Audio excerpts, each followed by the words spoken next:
제13장.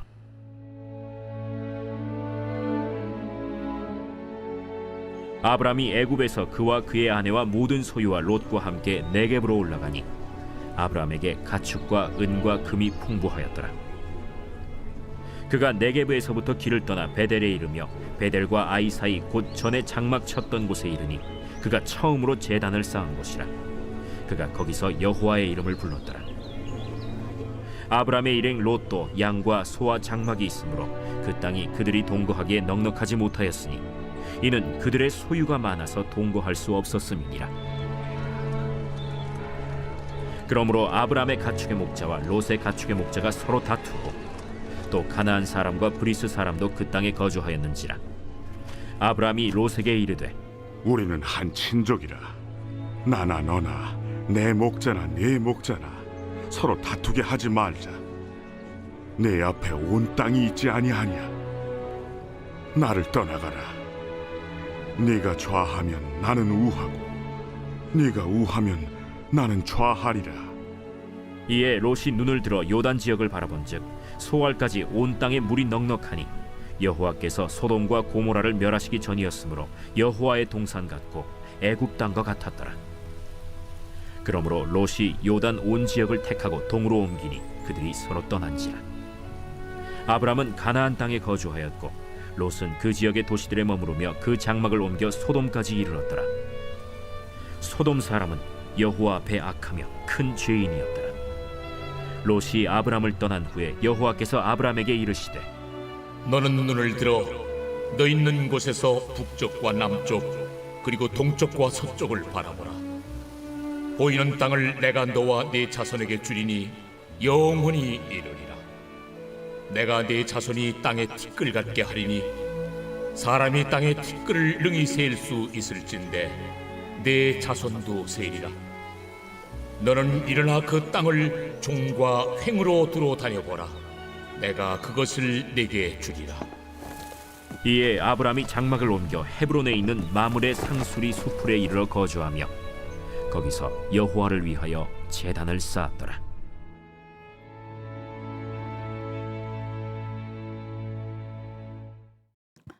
빛이 있으라 그리고 복이 될지라. 오늘 하루도 우리 성도님들의 삶이 주님의 은혜 가운데서 빛나고 복되시기를 주님의 이름으로 축복합니다. 오늘 우리가 함께 나눌 말씀은 창세기 13장인데 어제 나누지 못한 12장의 그 뒷부분을 먼저 나누고 그리고 오늘 본문으로 들어가려고 합니다. 먼저 어제 살펴보았던 12장의 뒷부분 12장 10절. 그 땅에 기근이 들었으므로 아브라함이 애굽에 거류하려고 그리로 내려갔으니 이는 그 땅에 기근이 심하였음이라. 그러니까 가나안에 도착한 후에 장막을 옮길 때마다 이제 제단을 쌓고 여호와의 이름을 불렀던 이 아브람에게 이제 어려움이 닥친 거죠. 그러니까 거주하던 땅에 기근이 들었다. 근데 이제 가나안 이 지역은 때맞춰 이렇게 비가 오지 않으면 금방 사막과 같은 땅이 되어버리고 맙니다. 그래서 이제 당시 그 땅에 거주하던 사람들도 이렇게 비가 오지 않고 기근이 들면 어디로 가느냐? 먹을 것이 있고 물이 있고 또 물건을 교환할 수 있는 시장이 있는 어디요? 애굽으로 많이들 내려갔습니다. 그러니까 아브람도 자연스럽게 그곳으로 이제 내려갔겠죠. 그러니까 그는 이제 애굽에 뭐 정착하려고 간 건 아니죠. 여기 거류하려고라고 기록돼 있으니까. 그러니까 너무 쉽게 하나님이 주신 땅을 떠나 또 다른 땅으로 간 것입니다. 그러니까 앞선 단락에서 보았던 이 아브람의 믿음의 순종의 모습과는 매우 다른 모습입니다. 근데 이제 우리가 뭐 살면서도 경험하지만 믿음으로 순종했다고 해서 늘 평탄한 길이 주어지는 것은 아니죠. 그리고 또 하나 우리의 믿음과 순종은 정말 극한 위기에 닥쳤을 때 그때 진짜 찬 모습이 드러납니다. 이제 아마 아브람은 비가 오지 않는 일은 내가 어떻게 할 수 있는 일이 아니다라고 생각했을 거고 또 다 그렇게 가니까 애굽으로 가는 길이 마땅하게 잠시라도 마땅히 살 길이다라고 생각을 했을 것입니다. 그러니까 너무나 당연스러운 생각이죠. 너무나. 그러나 고향과 친척과 아버지의 집을 떠나, 그렇죠? 새로운 땅에서 새로운 삶을 시작한다는 거는 기존에 살았던 삶의 양식을 다 버리는 거고, 기존에 살았던 모든 어떤 그 생각들을 다 버리는 거라고 우리가 앞서서 나누었죠. 그러니까 너무나 당연한 인간적인 방법을 따르기 전에 잠시 멈추어서 하나님께 여쭙고 그 길을 물어보고 기도하는 것이 이제 새로운 삶의 양식입니다. 왜냐하면 지금 아브라함을 이끌어내신 분은 하나님이시고, 하나님은 우리의 구원자시고 보호자이시고 공급자이시기 때문인 거죠. 그러니까 이런 위기에 대한 반응은 이 아브라함에게만 있는 건 아니에요. 이런 위기가 왔을 때 바로 자기가 할 수 있는 일을 해버리고 마는 경우가 우리에게도 있죠. 그러니까 우리에게도 이 아브라함의 반응은 늘 우리도 할 수 있는 그런 일들이라는 것을 또 다시 한번 깨닫게 됩니다. 그러니까 믿음은, 순종은 위기가 닥쳤을 때 그때 그 믿음의 수준이 어떠한지를 딱 알 수 있습니다. 이때 믿음이 드러나는 거죠. 나의 믿음의 실체가. 13절 원하건대 그대는 나의 누이라 하라. 그러면 내가 그대로 말미암아 안전하고 내 목숨이 그대로 말미암아 보존되리라 하니라. 그 아브라함이 이제 가족을 이끌고 이제 애굽 경계에 왔을 때 이렇게 말하는 거예요. 자기 아내를 누이로 속이려고 한 거죠. 그 이유는 여기 있어요. 사례의 아름다움을 보고 자신이 죽임을 당할까 봐. 또 그 손에 죽을지도 모른다. 이런 생각이 있었던 거죠. 그러니까 본문에 보니까 그대로 말미암아. 그러니까 이거를 속여서 내가 안전을 얻겠다. 또 이거를 속여서 내 생명이 되기를 바란다. 이거인 거죠. 그러니까 이 생각과 행동은 사랑하는 아내에게뿐만 아니라 아무것도 모르고 이 여인을 아내로 맞이하려고 하는 이 바로에게조차도 극심한 내적, 외적 피해를 입히는 굉장히 비겁한 행동이라고밖에 볼 수 없습니다. 17절을 읽어보겠습니다. 여호와께서 아브라함의 아내 사레의 일로 바로와 그 집에 큰 재앙을 내리신지라. 그러니까 이제 사레를 아내로 맞이하게 됐고, 뭐 예견한 대로 막 사레의 미모를 많이 칭찬했잖아요. 그러니까 사레를 아내로 맞이하게 됐고, 그 대가로 많은 재물을 이제 아브라함에게 주고 굉장히 극진한 대접을 받았습니다. 그러나 하나님은 이 일을 그냥 두고 보실 수가 없었던 거죠. 그래서 바로에게 큰 재앙을 내리셨습니다. 근데 좀 어이가 없지 않습니까?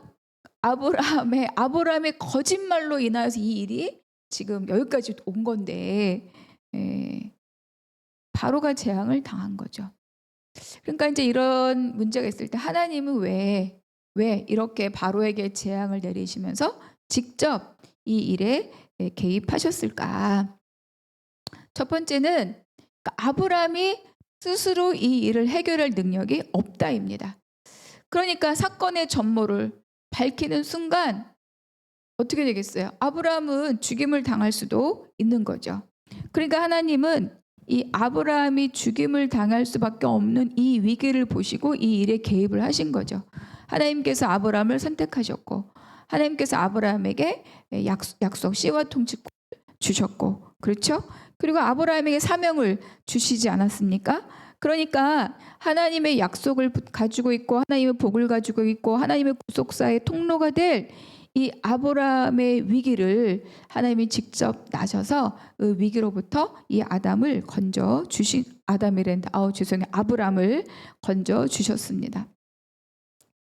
또 하나는 아주 또 중요한 의미가 있는데 바로 하나님이 아브라함에게 주신 복의 보존 그리고 복의 성취입니다.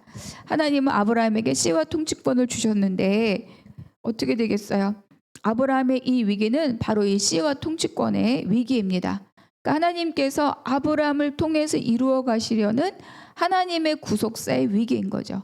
그러니까 개인의 위기이고 하나님의 구속사의 위기입니다. 그러니까 하나님은 이것을 또한 보존하기 위해서 직접 개입하신 거죠.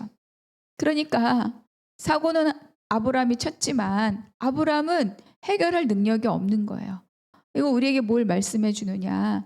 사람에게는 능력이 없다는 거죠. 사람은 하나님의 약속을 보존하고 이루어낼 능력이 없다. 그 일은 하나님이 하시고 사람이 할 일은 뭐예요? 그 일에 순종하는 것으로 이루어집니다. 그러니까 우리가 너무 익숙한 몸에 배어 있는 이런 습관적인 인본주의적인 어떤 선택들이 하나님 나라의 구속사를 회방할 수 있다는 것을 우리가 꼭 기억해야 합니다. 그래서 이제 아브라함은 이 자기 거짓말에 대하여서 아주 혹독한 대가를 치르게 되죠. 바로에게 수치를 당합니다.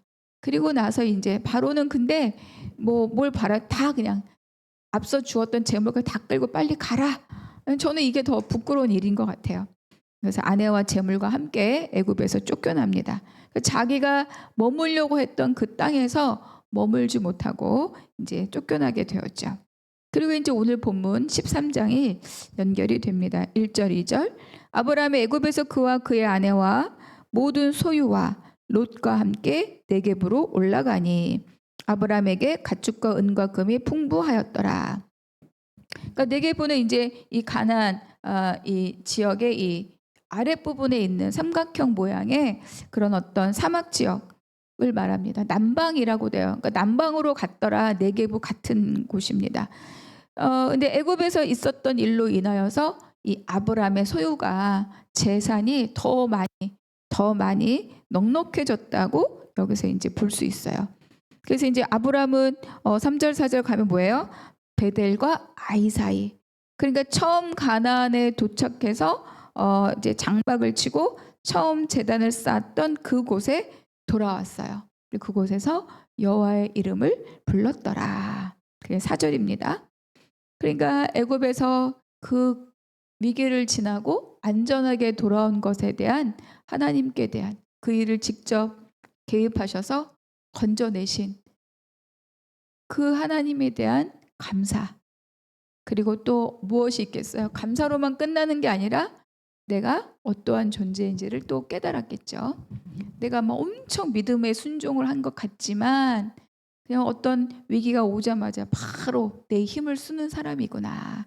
그래서 이제 이 곳에 돌아와서 하나님께 예배한 것으로 이제 아브라함의 영적 회복의 자리가 바로 이 자리임을 알 수 있습니다.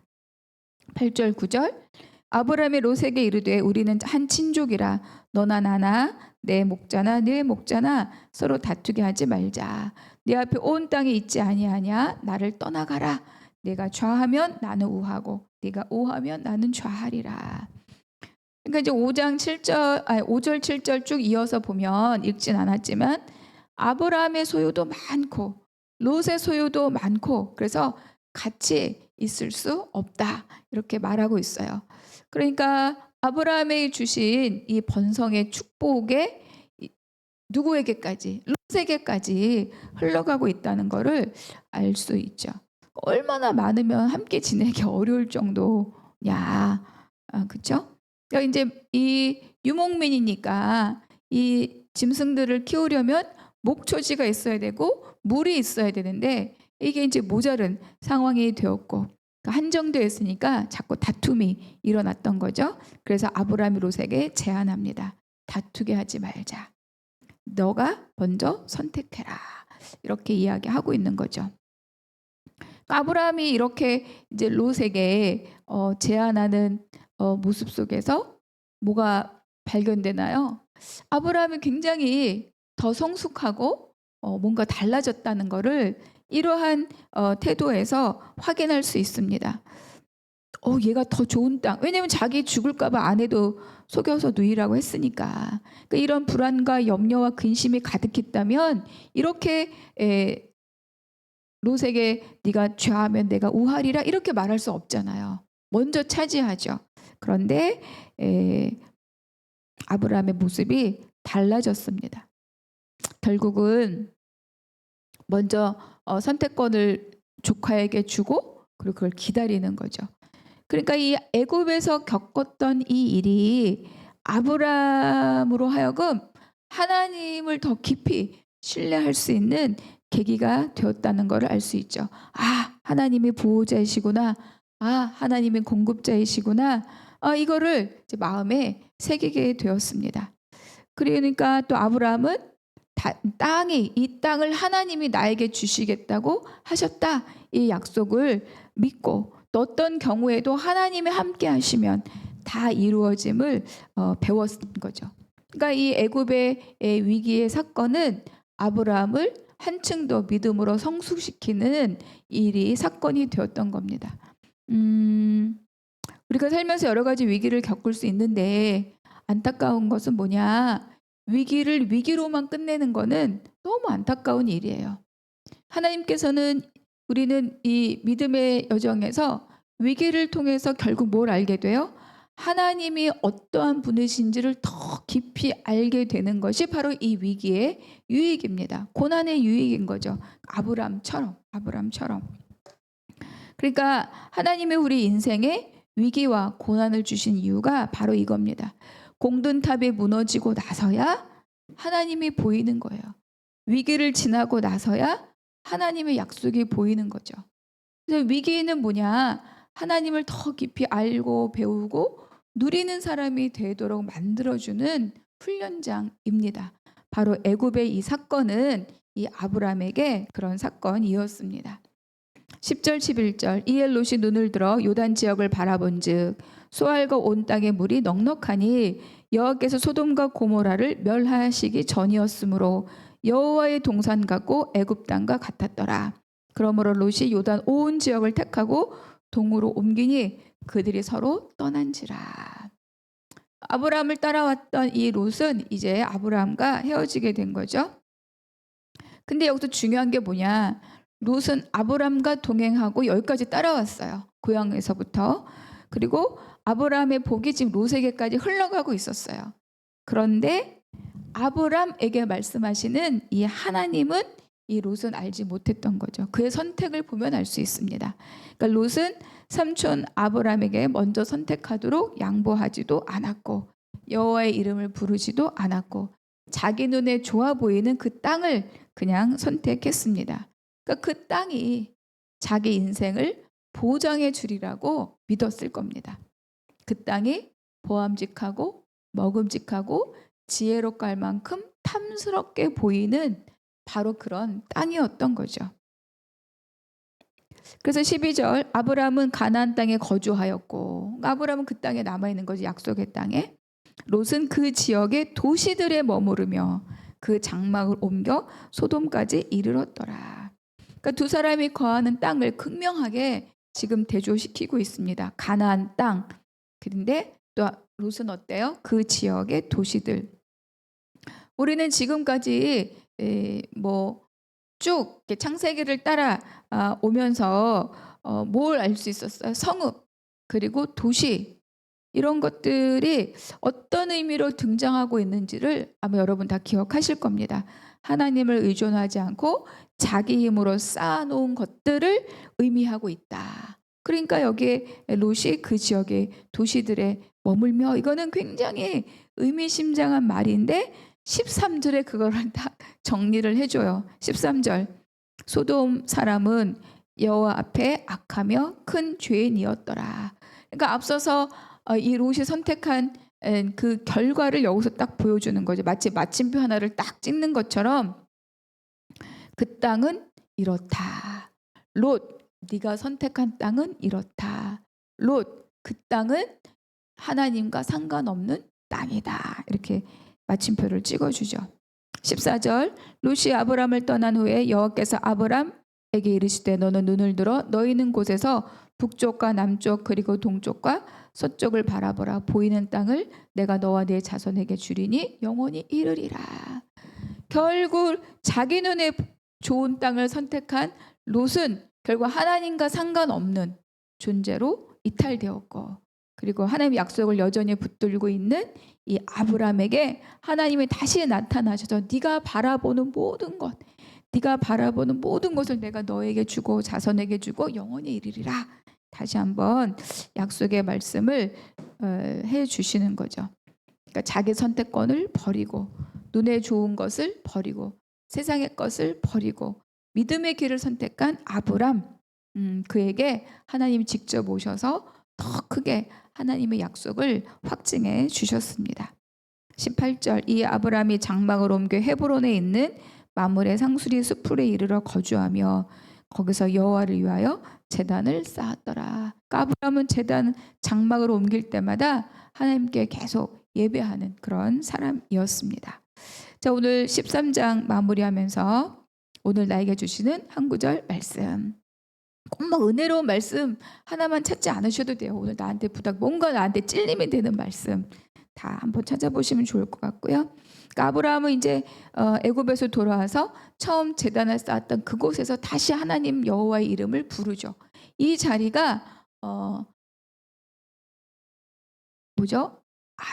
이 아브라함의 마치 영적 고향과 같은 곳입니다. 여러분, 여러분에게 이런 영적 고향과 같은 곳이 있습니까? 그 장소, 그 상황 있죠? 그곳에만 가면, 아니면 그 환경과 그 상황만 생각하면 나에게 첫사랑이 회복되는 그 어떤 것, 여러분 있으시겠죠? 그래서 잠시 그곳에 머물러 보는 시간을 가져보시기를 바랍니다. 자, 세 번째는 애굽에서 돌아온 아브람은 이제 하나님과 회복하고 또 땅에 대한 믿음의 길을 선택합니다. 나의 믿음의 선택은 어떤 것이 있었는가? 사람들이 말하는 것, 세상이 요구하는 것, 눈에 보기 좋은 것 버리고 내가 선택한 믿음의 선택은 어떤 것이 있었는가? 또 그 선택을 통해서 어떤 하나님을 나는 경험할 수 있었는가? 오늘 이 은혜를 새기면서 하루를 강건하게 보내시기를 바랍니다. 기도하겠습니다. 하나님, 두 사람의 길이 나뉘어졌음을 또 오늘 본문 안에서 발견하게 됩니다.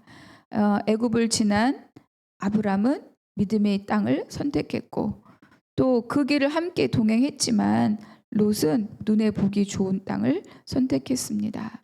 하나님, 어떤 선택의 자리에서 늘 믿음의 선택, 하나님의 길을 선택하는 사람이 되도록 우리를 도와주시옵소서. 오늘 한날 나의 삶의 자리에서 믿음을 선택하는 오늘 하루가 되게 하여 주시옵소서. 모든 것을 감사하고 우리 주 예수 그리스도의 이름으로 기도하옵나이다. 아멘.